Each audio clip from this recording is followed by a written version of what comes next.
My name is... What? My name is... Who? My name is... All right, let's get into the State of the Union, or rather the state of the absolute circus. You remember back in the day, not even that long ago, when you could actually listen to a political debate without feeling like you were stuck in the middle of a screaming match at a bus stop? There was a time when names like Justin Pearson and Jasmine Crockett didn't sound like characters from a poorly written soap opera about the downfall of common sense. When these two first stepped onto the scene, they actually carried themselves like people who had read a book that wasn't written in crayon. They spoke like adults. They sat down with intelligent people, held their own, and used actual logic to back up their points. It was like watching a young athlete with high potential. You thought, okay, maybe there's some substance here. They were articulate, they were sharp, and they seemed like they were actually interested in the mechanics of how this country functions. It's honestly funny how they both start with that letter J, because they've turned into the Joker twins of the Beltway. You've got Justin and Jasmine, the J Squad, and I'm starting to think that J stands for just making it up as we go. It's like they're auditioning for a remake of the Jetsons, but instead of a bright future, they're trying to fly us all into a brick wall of bad ideas. Maybe it stands for jumbled, because that's the only way to describe their logic these days. They're like two peas in a pod. If that pod was harvested from a garden of pure radicalism and watered with nothing but leftist tears. But fast forward to today, and the transformation is honestly impressive in the worst way possible. It's like they both went through a radicalization car wash and came out the other side buffed and polished with pure, unadulterated leftist insanity. They didn't just move the goalposts, they burned the whole stadium down and started screaming at the ashes. It's a total 180. They've gone from being serious contenders in the world of ideas to basically being the loud neighbors who call the cops because your lawn is a quarter-inch too high.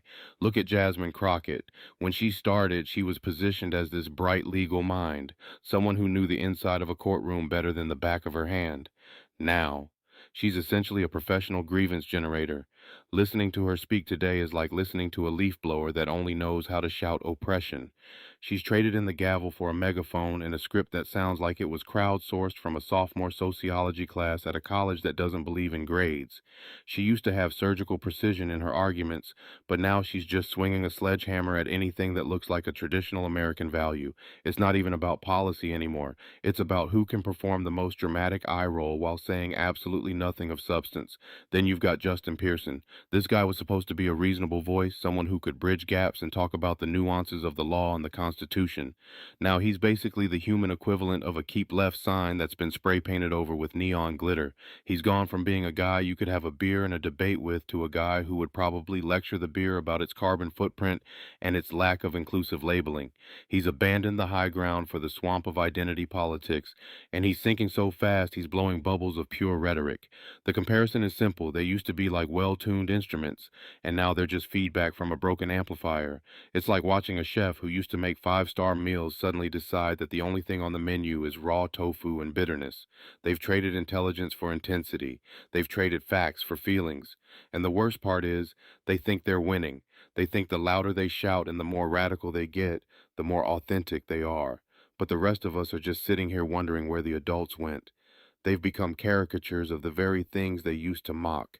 They're so deep in the radical tank that they can't even see the surface anymore. They're not debating, they're performing. It's a constant competition to see who can be the most offended by the most trivial thing. It's a race to the bottom of the intellectual barrel, and they're both winning by a landslide. They used to be the people who could explain the why behind the what, but now the what is just whatever the most radical wing of their party told them to think 5 minutes ago. It's honestly a tragedy of potential. You see people who had the tools to actually make a difference, and they decided to use those tools to dismantle the very house they're standing in. They've swapped their dignity for digital applause and their intellect for ideological purity. It's not an evolution, it's a total collapse. And they expect us to take them seriously? They expect us to look at this radical shift and think, yeah, that's the leadership we need? It's a joke, and the punchline is getting harder to laugh at every single day. You feel me? That's just how we roll.